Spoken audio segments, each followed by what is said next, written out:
नमस्कार, मैं हूँ शालिनी और आप देख रहे हैं बीबीएन भव्य भारत न्यूज। चलिए शुरू करते हैं आज की मुख्य खबरें।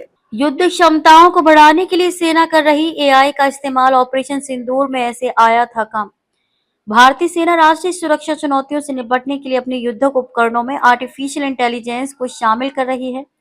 सेना एक स्वदेशी एकीकृत एआई प्लेटफॉर्म विकसित कर रही है जो परिचालन, खुफिया रसद और प्रशिक्षण अनुप्रयोगों को एकीकृत करेगा।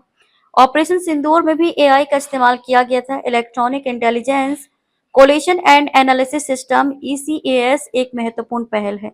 राष्ट्रीय सुरक्षा चुनौतियों का सामना करने में अधिक गति और सटीकता लाने के लिए भारतीय सेना ने अपने युद्धक उपकरणों में एआई को शामिल करने के लिए परिवर्तनकारी पहल शुरू की है।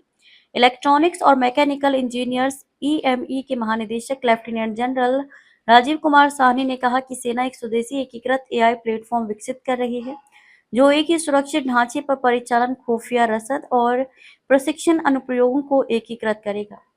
उन्होंने कहा कि ऑपरेशन सिंदूर के दौरान भी एआई इस्तेमाल किया गया था। उन्होंने आगे कहा कि एआई को एक सुव्यवस्थित और सतर्क तरीके से अपनाया जा रहा है।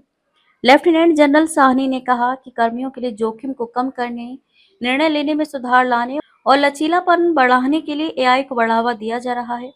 सैन्य अधिकारी ने कहा कि एआई संचालित अभियानों में विश्वसनीयता और पारदर्शिता सुनिश्चित करने के लिए एक मजबूत परीक्षण की जरूरत है।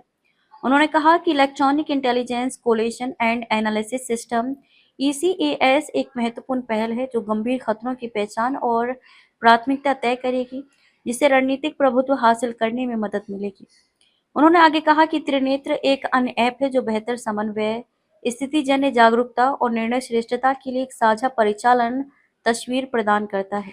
तो अभी तक के लिए इतना ही। मैं शालिनी आपसे विदा लेती हूँ। अगली खबर में फिर मुलाकात होगी एक और खास खबर के साथ। तब तक के लिए बने रहिए बीबीएन भव्य भारत न्यूज के साथ। नमस्कार।